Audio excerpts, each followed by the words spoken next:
Hey guys, Steven Martinez with The American Dream. I just want to say a big thanks to all our supporters and fans. It's because of you guys that we're able to keep growing. Having said that, please don't forget to follow and subscribe. It means a lot to us. That's what helps us keep growing. And also, I hope you guys enjoy the next episode. Hey guys, welcome back to The American Dream podcast and channel. It's your host, Steven Martinez.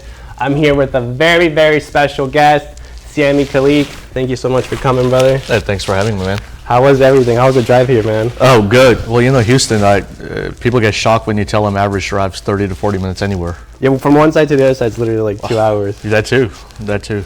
No, but let's get right into it, man. So for anyone who doesn't know Sami as a person, how would you kind of explain or sum up, you know, from how you were as a kid, your childhood, to what brought you to now, what you're doing, meeting the president, all these amazing awards, and pretty much all the amazing contributions you've done to Houston, to society in general?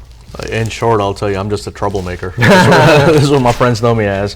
I'll find a problem and it's time to go solve it. You know, and I kind of get hyper focused on it.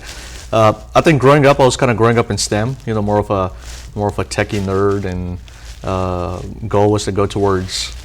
You know, at that time, I was all into aeronautics and go towards space flights and astronaut. But eventually, as I kind of got into it, grew older, you know, I kind of changed my vision a little more from, you know, robotics and aeronautical engineering to more, you know, cybersecurity. At that time, it was kind of picking up, and then at the same time, the new word was kind of becoming popular. You know, running social media agencies, and so cybersecurity and the world of digital media kind of became my prime focus. And then you know, spent about good 13, 14 years kind of building both of those farms up, and expanding my personal time more and more towards kind of civic giving, you know, serving on different city commissions, and at the same time just focusing on more of the human trafficking charity elements you know, that I have.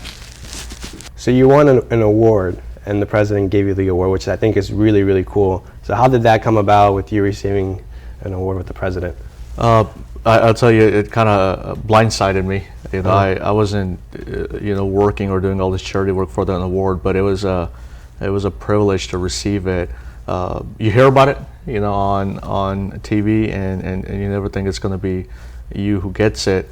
But in total, I had spent, now it's a little more, but I've spent about, they said in a decade, I've spent about 10,000 hours towards human trafficking work that I've done. And then at the same time, it was amazing because I also got a letter from former President Bush, and then Neil Bush, who's the chairman of Points of Light, his younger brother.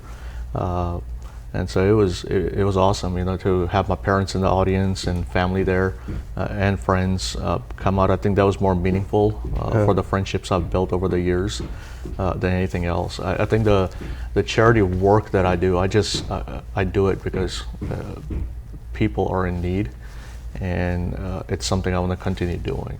Not necessarily for an award, but I'll tell you, that makes that opens up some doors towards the charity goals that I have, and it did. You know, it created awareness of a sort, and for me, that's fantastic. Because the more awareness I can kind of create towards the cause, the better.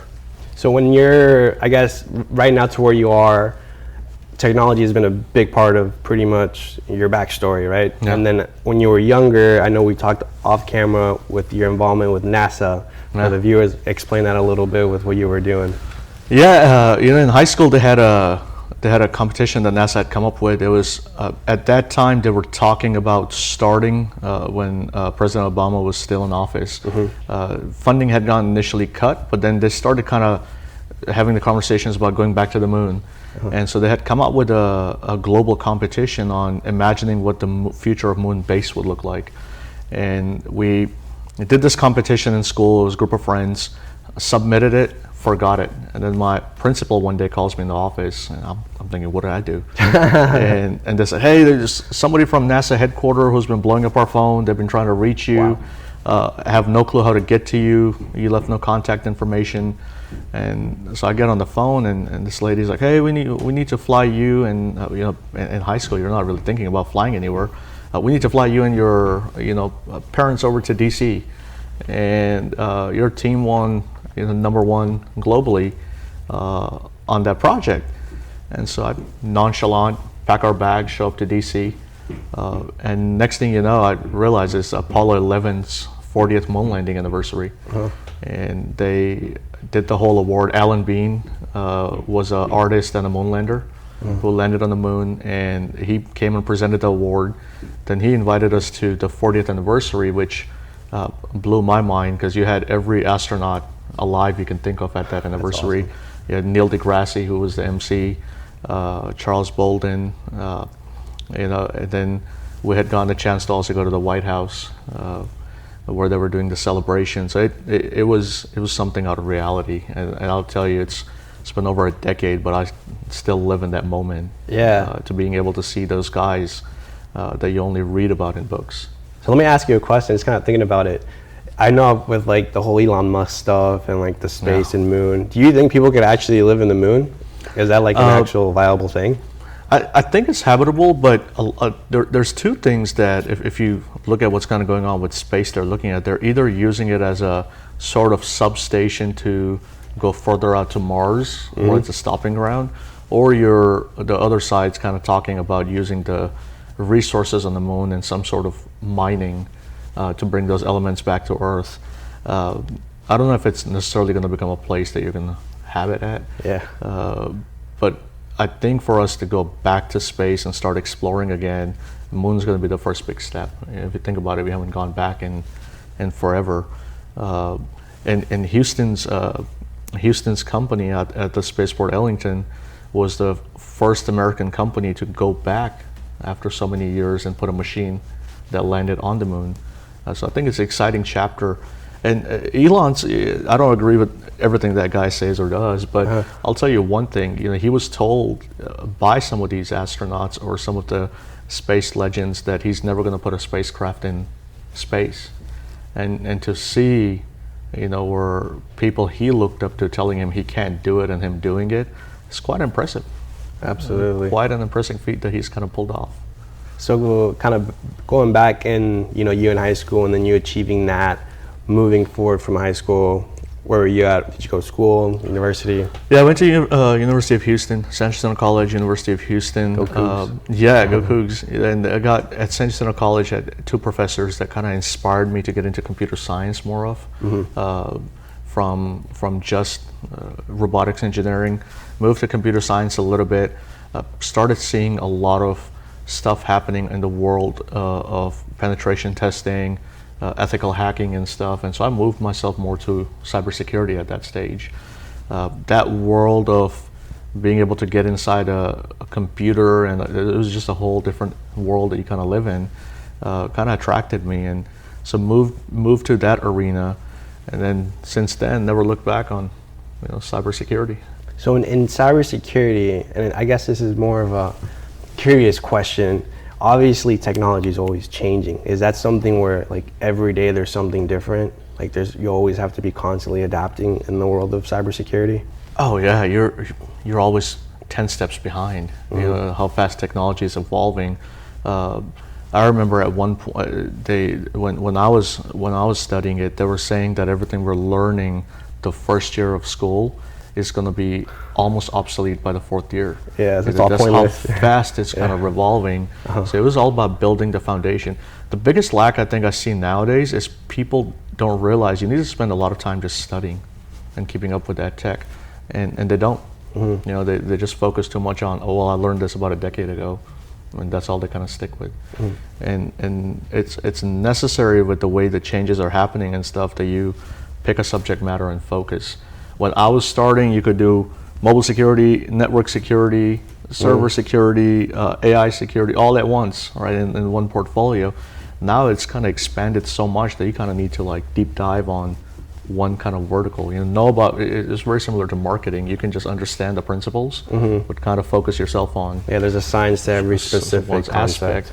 So my focus was more on, then I kind of just started specializing and focusing on digital forensics and more penetration testing, which was how do you take a system, break into it, and then use that knowledge to refine it.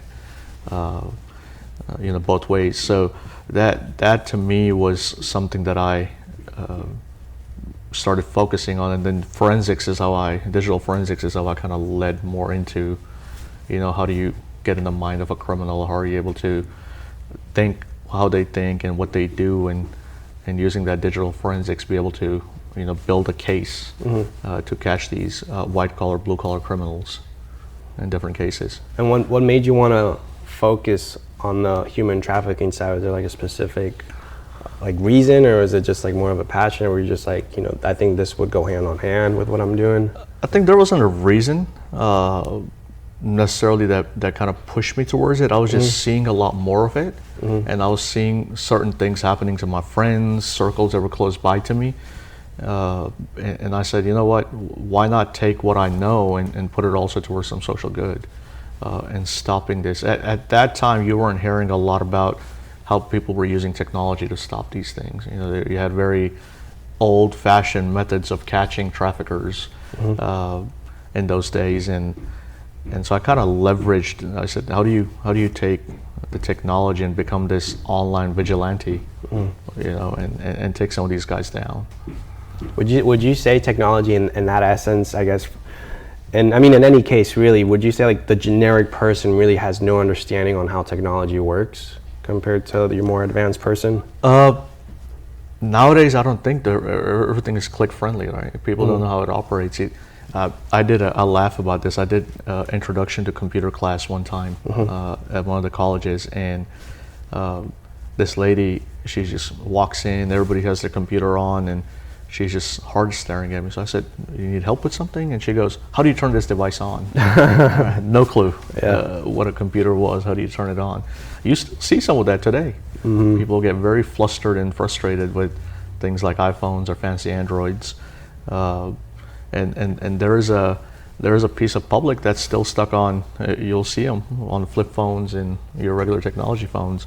The adaptability is there. I think they're starting to adopt, but the older generation has always had that curve on learning. But now I think COVID being a bad thing at the same time did good for technology, because it made people who weren't adopting to technology have to adopt to a point. Sitting home, you had to learn how to do Zoom, how to use your laptops. You had to learn how to communicate through your phones, on Skype, your FaceTimes, how to do virtual meetings. I think things like those kind of accelerated. Again, you think of the other thing you had to do sitting home was kind of kill time. What do you do? Start learning doom scrolling on TikTok and Instagram. So a lot of that, I think, helped with the adaptability and people kind of catching on. Before that, you had to force certain people to get on. Even my own dad, I had to kind of get him to, jumping him from a flip phone to an iPhone was almost like telling the store, hey, we're sold out, we no longer have it. And that's how he chose to go with the new technology versus just telling him, hey, you should have a new phone. He didn't want it. My dad is kind of the same way. He's more traditional in that aspect. He comes from Colombia. So his definition of working is like, hands, labor, stuff like that. And I'm on my computer working, and he's like, what are you doing? I'm like, I'm working. He was like, no, you're not. I'm like, I promise you I'm working. But having said that, how would you say, I guess, technology has transitioned to where, I guess, would you say it's like survival of the fittest? Like either you get it or, you're left behind, especially in business? It's starting to, right? There was a point where they when the websites were kind of picking up, they would say that if you have a brick and mortar, you have to have a website. Then there was time where they said that if you have a brick and mortar and a website, you have to, be doing SEO. And then you kind of started evolving in this. Now we're in such a big world of consumption that if you're not on social media, you're getting left behind. Now, I'm not saying everybody has to be. The best thing social media does, or digital media has kind of done for people, is you might be making $1 million old-fashioned marketing. Adding that element might help you generate, $2-3 million. And you're seeing, I think, what you're seeing is that the consumption has kind of forced the businesses to get their game up. They've realized that they're not just going to get the customers to walk in because you might say, hey, Sammy, go to this barber down the street. Even though you might tell me that, now I might go watch 30 videos of that barber and see if it's still the right fit. So it's no longer just word of mouth, it's also that word of mouth plus what that small business is doing. And sometimes you hesitate, if you don't see anything online. I've had small businesses that I've called and inquired with like 30 people because I'm like, do I go in, or like what's up with this doctor, or what's going to happen? So that it's definitely made the pathway a lot easier for businesses, and just businesses need to take it seriously. I still run into people who are they'll tell you, they're like, oh yeah, it's not for me. Yeah. And the next thing you know, they're doing dancing videos. Yeah. A month later. Grandkids, I've heard that grandkids have gotten their grandparents on it, and some of those grandparent executives have then gone back to their marketing and said, hey, why are we not doing this? So I've seen that a lot. But then I've also heard the other side where they're like, oh, I don't do it, my grandkid handles it for me. How would you describe, I guess, social media in the aspect of balancing it out? As in, when I think of technology, there's two perceptions, I think. I think there's the one where like, oh, you're wasting your time, or you're actually utilizing the technology for your own benefit. How would you describe, or I guess define for someone who's like, have this phone, how can I make actually the most out of it, or this computer? I always say that it's the era, and you'll see a lot of other guys say this online as well. This is one of the only eras where you can generate a 7-figure or $1 million revenue with two things: a phone and internet, right? Or a phone and Wi-Fi. There has never been time that you can make that kind of money just sitting on your phone. I know guys generating that kind of revenue that have never touched a laptop. Talked about computers and tablets. They're sitting on their phone. They can do everything. They can send out e-blasts. They can do marketing. They can update things online. There has never been that time to do it, and it's what we kind of feed our mind.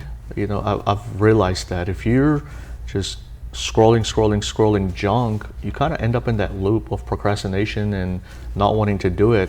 It's really become important with all this information coming out nowadays that you feed yourself properly, because people don't realize majority of this business game, digital media game, entrepreneurship game is nothing more than what you're feeding your mind.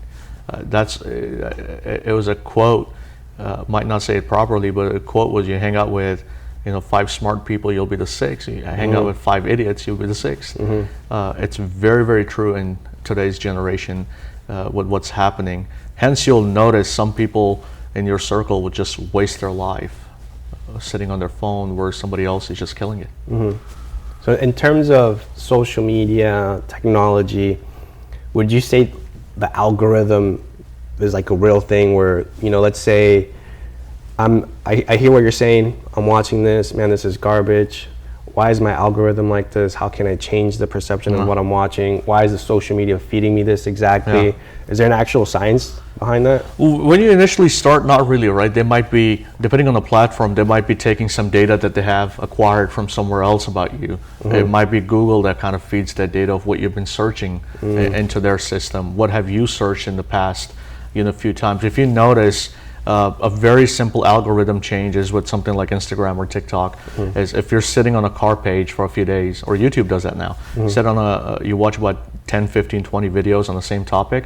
Next thing you know, your home feed is nothing but those topics. I was watching something to do in I've been focusing on my pilot license and stuff, and some of the new techniques of flying.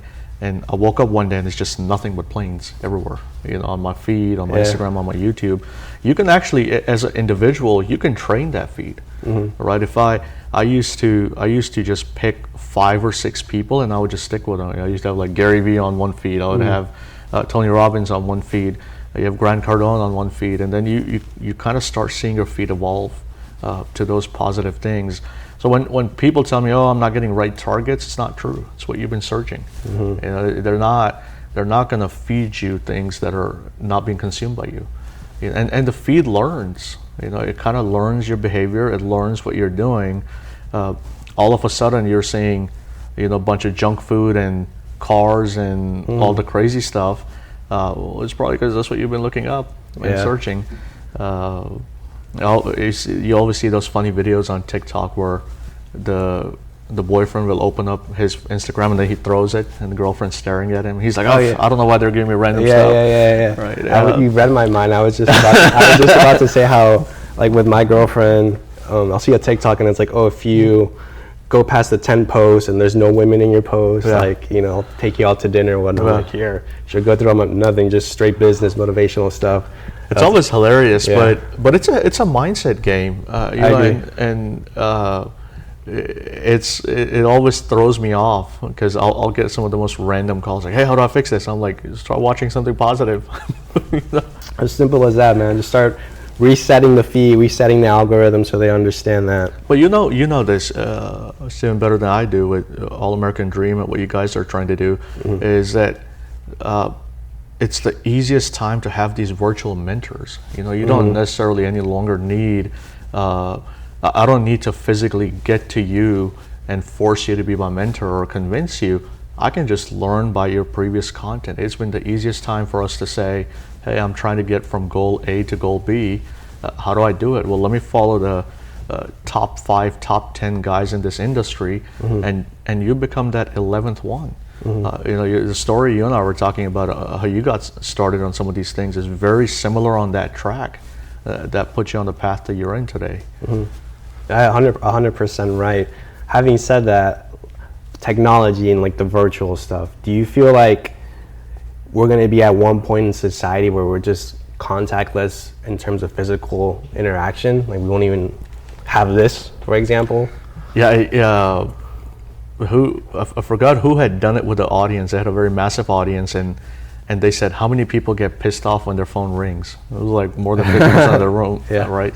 And then there was a whole chunk that gets pissed off that you even text them on top of it.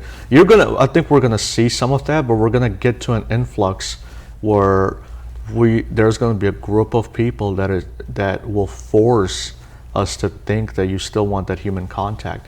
There's almost no replacement, you know, to that human contact. We are gonna get to a contactless point, but I don't think it's anytime soon. You're always gonna have those group of, so you're going to start seeing an offset of multiple communities, right? You have a community that's very tech savvy, it's always, that's kind of grew up on tech and they're okay with it, but then you're going to have this group of people that's going to want to retain that relationship. But I'll tell you what, no matter how much of a sort that you have that contact virtually, nothing beats a good old dinner night, steak night, coffee night, kind of a night. And you need that interaction, you know, to a point.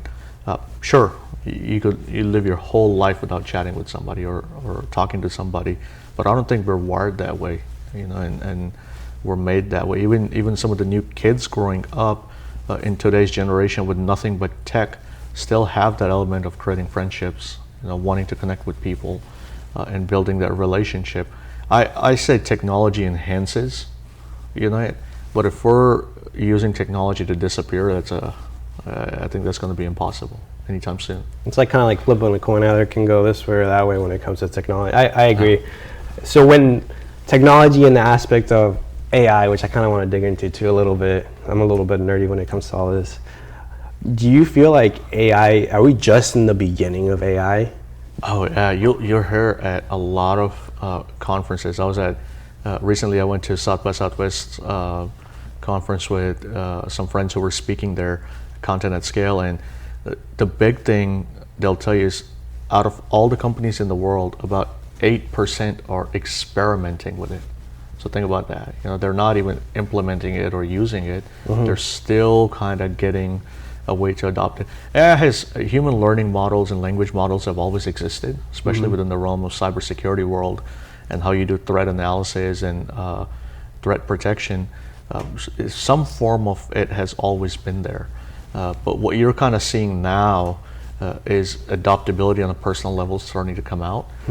And you hear two sides of it. AI is not going to necessarily replace the knowledge or you as a person. It'll enhance you, going back to the whole point of technology enhancing you. I think that's what's going to happen with AI. And we're going to see the adaptability go up. You're going to see low-level jobs like administrative jobs and stuff that are slowly starting to get replaced. but you're not going to see the high-level jobs right now, getting replaced. Who was it? I don't know if you saw when the whole uprising that happened at Walmart going to more self-checkout than in person, and then you would see a line on in person like huge. Yeah. Because people don't want to check out by themselves. That things like that tell you the adaptability is going to be there, but is it going to be something you're going to see in the next few years? Probably not. You're going to see it enhance in a big way.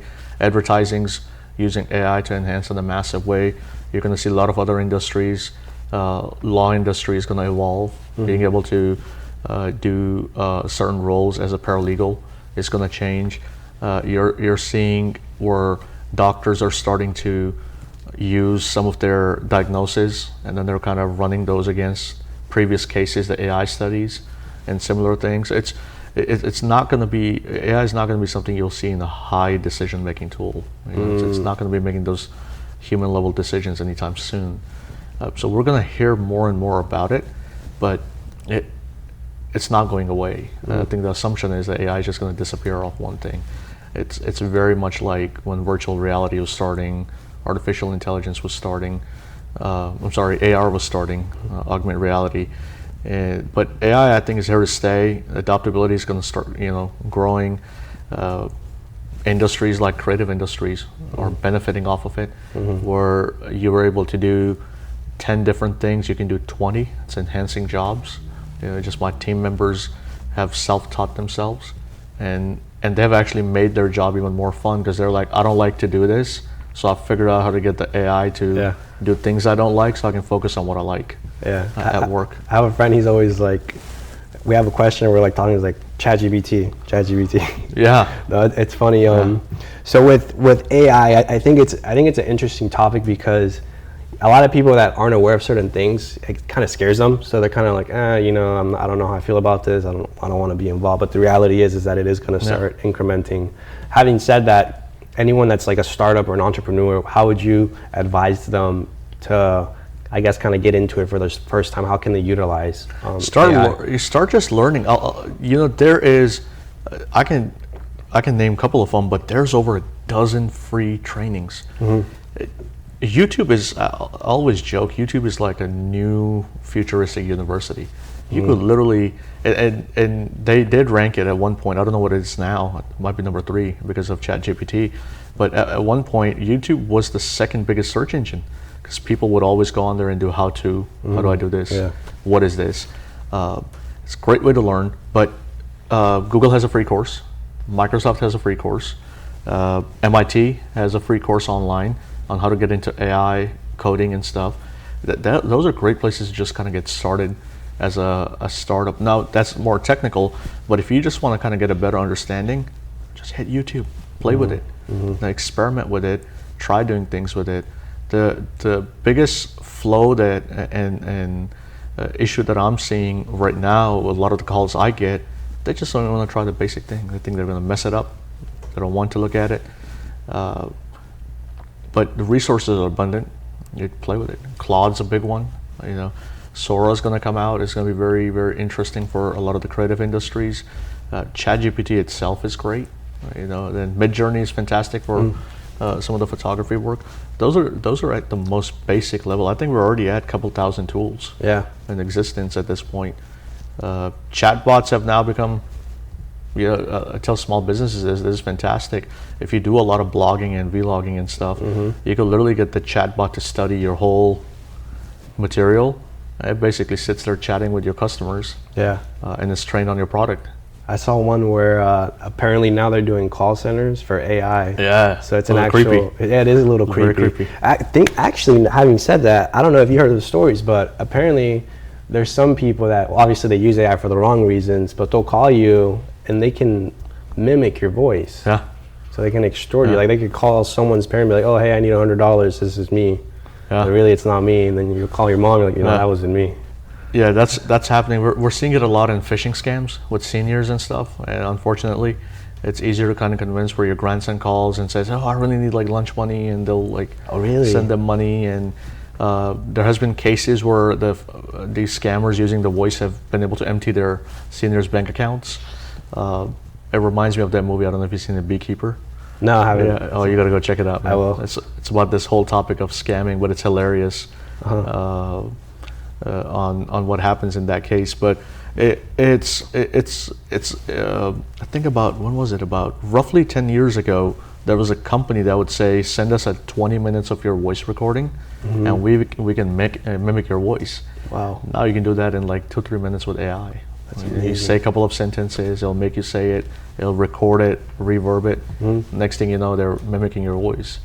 Or they're stealing people's voice from their videos online.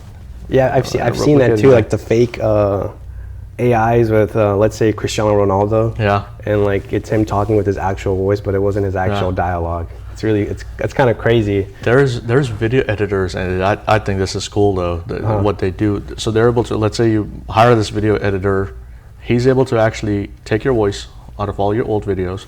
He's able to train the AI on all your gestures in the video, how you move, your handshakes and stuff. And then you basically say, hey, here's 10 scripts. He'll basically create you 10 videos that you never shot. You're in the studio, you're talking, and then it's your voice. Next thing you know, you're just pumping out a bunch of content that was not even real. Little do they know this podcast is fully AI right now. Yeah, I mean, you're not even here. We're not even, what's that? It's like what that movie Butterfly Effect. That's what it's reminding me of, or Inception. That's funny. Things like that think are cool, but it just blows my mind.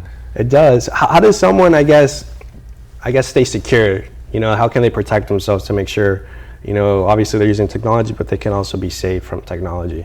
Yeah, I'll always say have password managers for your password nowadays. You know, it's so easy to get your simple passwords stolen. Very, very easy. There's this guy on TikTok, and he just shows you how easy it is. He just walks up to people. He's like, "What's your name? What's your dog's name? What's your date of birth?" And you just kind of try to show how easy it is just to get a password out of someone, because most of the passwords are their date of birth, dog's name / or their name, date of birth, mixture combo. So it's have password managers online to just protect you from getting your passwords out. Have high-level passwords. At the same time, keep up with your computer, your phone security and stuff. The most common scams you're seeing are phishing, like clicking this random, like you said, hey man, I found you on this video site of this random video of you, and you're like, oh my god, what was it? You click on it, next thing you know, a bunch of your friends are getting scammed out of it. Oh wow. So those phishing scams are very, very common. They're easy, manipulative words they use to kind of get you. But the issue that industry is having is now using AI, they can do it to 1,000 people versus one by one on those scams, and usually those become a massive issue. But it's very interesting that people if they would just update their basic security levels on their phones and their laptops and any of the technology items, that would just be enough to kind of get them by. You know, I always say on social media, update your privacy settings, constantly. Facebook sometimes sends you a message, or Instagram, and it'll say, hey, can you recheck? We've updated some privacy policies. Can you recheck your security questions? Change your passwords often. I was talking to someone the other day. He's like, man, I've the same password for 10 years. Yeah. I was like, what do you mean you had the same password for 10 years? It was kind of, he's like, yeah, man, it's for everything. And I'm like, let's go after this guy. No. I remember my sister called me maybe like 3 weeks ago, and she was like, hey, like, did you get a loan out or something? Someone's asking me to pay their loan. I'm like, what? And she like sends me a screenshot of the email, the fake email, of course. And I'm like, first off, I never used your email nor your name. Second of all, I didn't. And third of all, they can't even spell my name right. It was like Stephen, like they're missing like a couple. Yeah, I was like, she's like, oh, okay. Was it the Nigerian prince? I've had those. Have you heard the story? And I'm still looking into the actual depth. I don't know exactly how far it goes, but they said before computers, the Nigerian prince scam was still there. They would send mailers out, or they would, back in olden times, they would send letters out to these rich kings and lords. Like pigeons. I don't know about pigeons, but they would send out these formal letters, and then the king's like, oh, it's a so-and-so needs help, and they would send money over. And then with mail, they would be like, hey, I need help. Deposit this much in my bank account, and there's $1 million to your name, or free land. And people deposit money. That's more believable too, because there's no source of credibility. There is no source of credibility. Yeah. So apparently that Nigerian scam got viral in the digital realm, but it's been going on for like several hundred years. Yeah. Those are some easy manipulation tactics, but that just tells you how easy it is for a lot of these guys in the cyber realm to fool people. Not a good thing. I wouldn't say marketing is considered manipulation, but in a way, in essence, it can be. I mean, everything is just a concept of what you see with the eyes. You take ethics out of it, and sure, you can manipulate anybody to do anything with it. Having said all of this, I guess kind of looking at your trajectory with, your high school, your achievements, being involved with NASA, and then taking your knowledge in engineering, robotics engineering, particularly, and then transitioning that into cybersecurity. Now, I know moving forward, now you're more into like the city of Houston. Correct me if I'm wrong, you're like in the development side, correct, as well? Yeah, so I'm on the Planning and Development Commission, so I'm one of the 16 commissioners that serves on that board. And so we're overlooking places that need to be approved, major thoroughfares, to plats that need to be developed within the city. So I kind of got into civic more than more appointed than elected. It kind of gets me to engage with people that I get to serve with, and it also gets me to stay in that know-how of how the city operates and the city works. And I'll tell you, it's nothing short of a blessing what that Planning and Development Department deals with on a day-to-day basis. What's the future of Houston? What does the future of Houston look like the next 5-10 years? Not from the position perspective, but just stepping out of the position and talking. You're seeing a lot more tech being involved. We're looking at a concept of how Houston can turn into that concept of smart cities. You're seeing a lot of that in like Dubai, UAE, where they're building these very, very futuristic, advanced cities. One of the things I think is cool, they've tried to do something like that in downtown, but eventually it will. There are some cities out there that the whole city is a walkable Wi-Fi. Right? Really? You're always connected to Wi-Fi throughout the whole city. Wow. Of course, you're going to have people that are going to say, hey, your privacy is at risk, but I always say if you're walking around with a phone that has Bluetooth and Wi-Fi internet, you've already kind of given up part of your privacy. All right, it's now we're in a life or time of our lives that you need to decide how okay are you with how much more privacy you want to give up. Because when you're on social media and all these platforms implementing technology, you've kind of already done that piece. Yeah. Nothing's stopping the cities from becoming smarter, and in a unique way. Some of the technology I love. I think if the city of Houston can implement a lot of these new smart tech elements, smart Wi-Fi, to implementing a lot of these smart grid systems, I think it's just going to enhance some of the community life and local life. And also the security as well. Security too, to a point. But the notion that we need to stay and not evolve and not grow, you're going to see a lot of it change. Your electric cars, not for or against them, but you're seeing a lot of the new buildings coming up, but they have the mindset that number of cars are going to be electric, within that new building or within a neighborhood. The existing infrastructure doesn't necessarily of a building support them converting a bunch of spots into electric cars, but you're seeing the new ones are already kind of thinking, how can they make these buildings a lot smarter?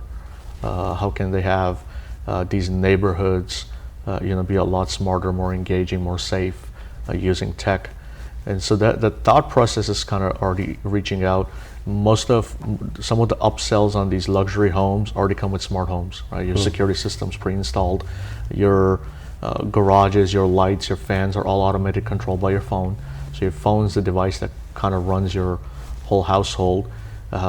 There's one of the smart home systems where you using your voice pattern when you walk in a room and you say something, it knows it's you versus me, and it'll set up the room light and the mood lightings according to your preference versus mine.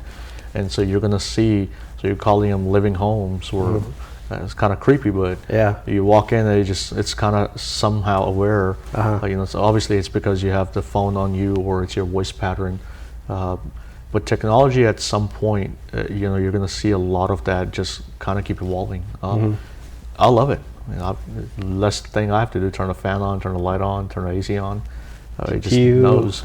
Do you feel like with technology, Because I'm in the sense too where like I'm always on my phone. But do you feel like, you know, there's a time like especially just us as people like, hey, you know, just take a break.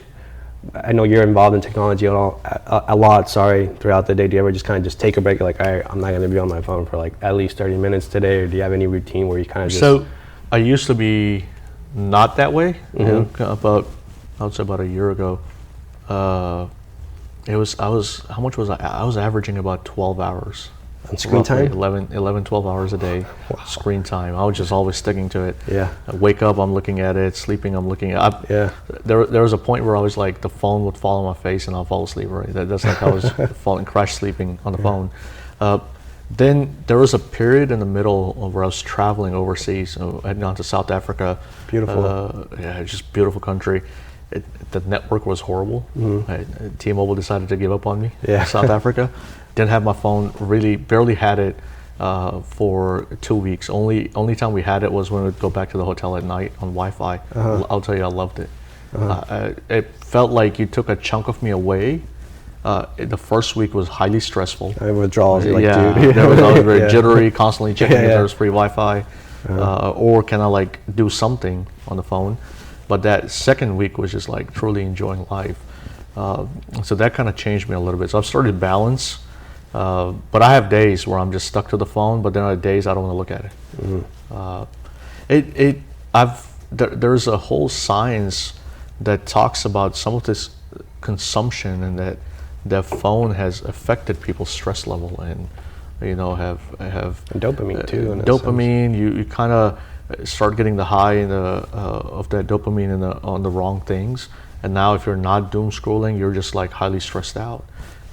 But I've always been the guy when I'm on the phone, it's all positive, right? I'm just like pumping information in my head throughout the day. Is it world news? How does that world news kind of affect, you know, the clients that we deal with? What can we do? So I'm always just on a learning mode anyways when I'm on my phone or communicating with people. But if I put that parallel to friends I'm with or the staff I'm with, they're not necessarily doing that. I'm going to get in trouble for saying this because she's probably going to watch this, but one of the girls in my office, one of the younger ones, she'll say, I have a headache from working on the laptop. I just want to get away from it. And then she'll pull out her phone. And then she's like sitting there. Yeah. And I'm like, wait a minute, don't you have a headache? And she's like, no, it's from the laptop, not from the phone. It's funny you say that too, because now there's stuff, because we're so much plugged into our phones and laptops, like those glasses that have blue light, is it? Yeah. Blue light protection. I tried it. It didn't really work on me. I would get headaches with it. What's the science behind that? I've never gone into it. You know, I've looked into it. They have the true light filter on the iPhones that you can mandatory turn on. Android, I think the newer ones have it, but you can add an app to do it. I've never seen the difference. Taking that blue away has always given me a headache. I mean, but again, I'm going at like on my phone from, I guess I can fall asleep because I'm going nonstop, and I'm like sometimes crash sleeping. Yeah, I know what you mean. At night, so it hasn't affected me. But some people use it. You know, it reduces the strain, but that doesn't take away if you're sitting on your laptop and not moving for like 6-7 hours straight. I've had where one of the girls in my office was sitting on there, her back's hurting, not taking a break. She's just going at it on work, and she got locked. You know, her back actually locked up. She couldn't move her arms. Oh, wow. And then called one of my chiropractor buddies, and he's like, sometimes when you're straining it that hard, your body just jams on that spot. You just got to kind of massage it and let her take a break.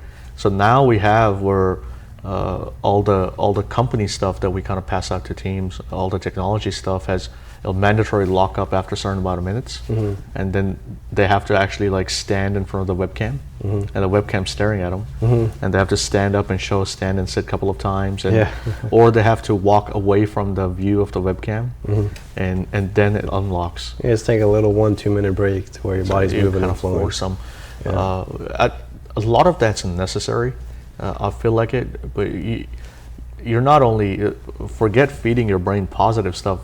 Don't forget to feed yourself. Yeah, you know, that's important too. I forget to eat sometimes. Look, I'm the worst guy to be giving advice on this because my my breakfast is like a double bar of Milky Way and Red Bull, but honestly, I'm starting to kind of get into it, and I'm realizing that when I would like slow down or get foggy, a lot of it was just not feeding myself properly.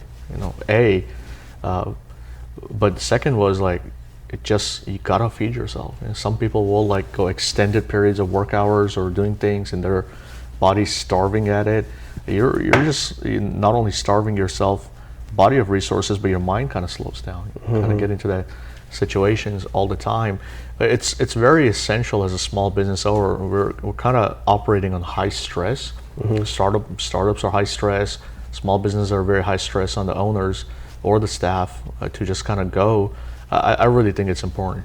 I mean, we personally in my company, we do forced lunch breaks. We feed all our employees. They're paid. They're paid through the lunches, right? So it's not like they're working in a off the clock. They're working off the clock and they're stressed about not making the hours, but they still will like make an excuse to, just continue working because they love it. So we've done where we'll like throw them off the computer and we'll force them to go eat, but a lot of times we'll just have daily lunches anyways for all staff. I think it's important for owners to kind of look at that, health aspect. And I know that some of the bigger companies, like Fortune 500 companies, reward you.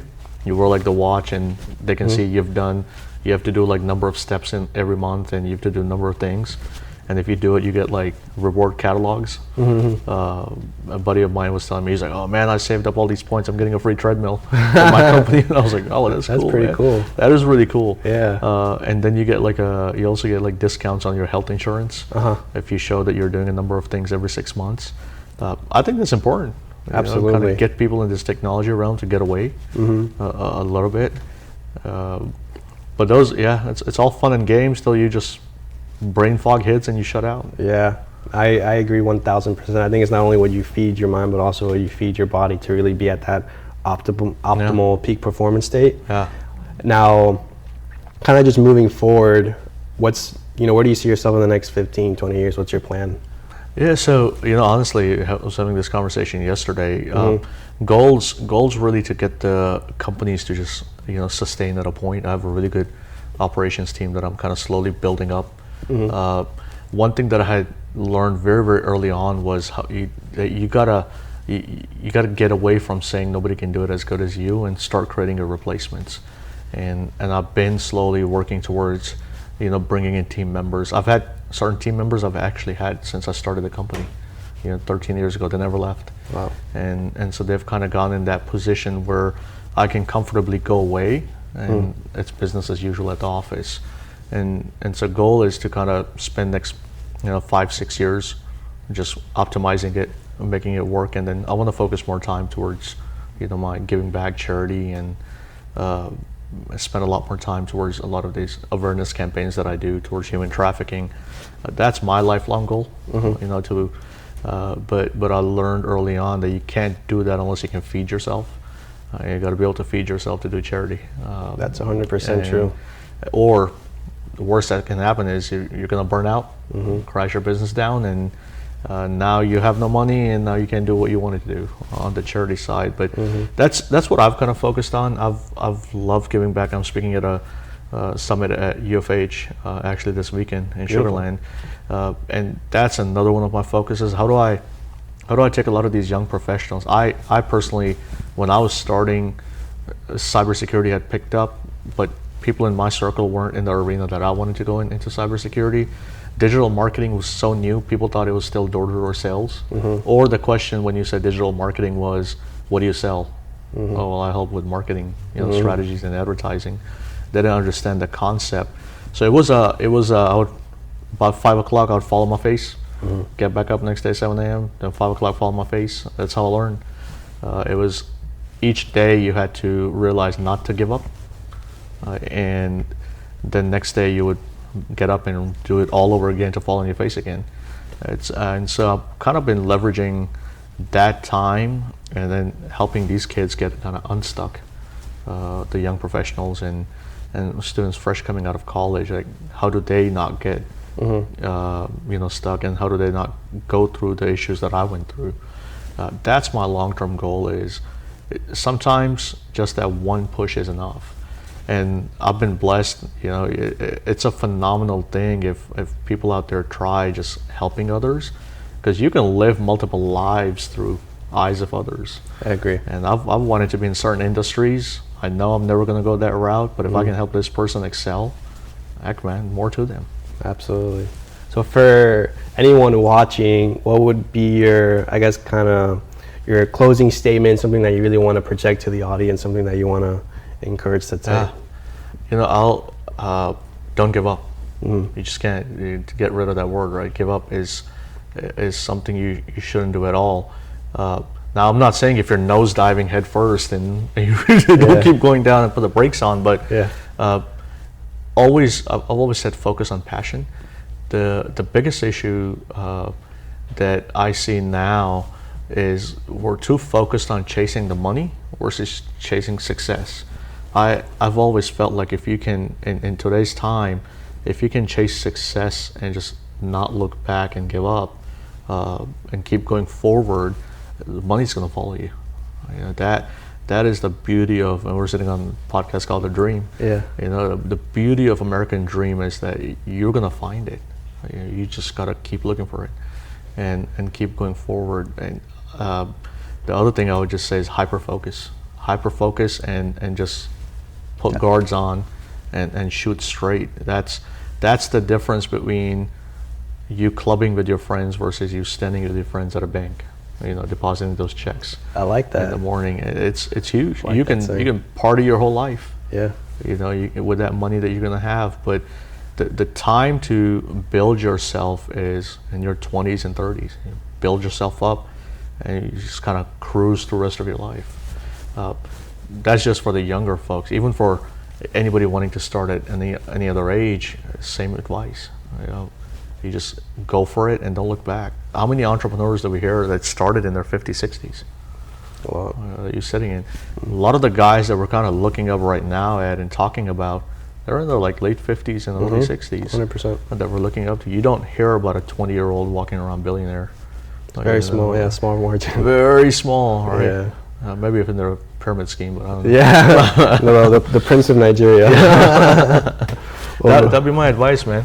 I love it, brother. I appreciate you. I appreciate your time. I think it's awesome what you're doing to the community of Houston, what you're doing to fight human trafficking. You're a successful entrepreneur, and I really admire your words of wisdom and everything that you have to say to not just myself, but also to the viewers. So I appreciate again, man, I really do appreciate it. And guys, thank you so much for tuning in to the American Dream podcast. I'll see you guys in the next one.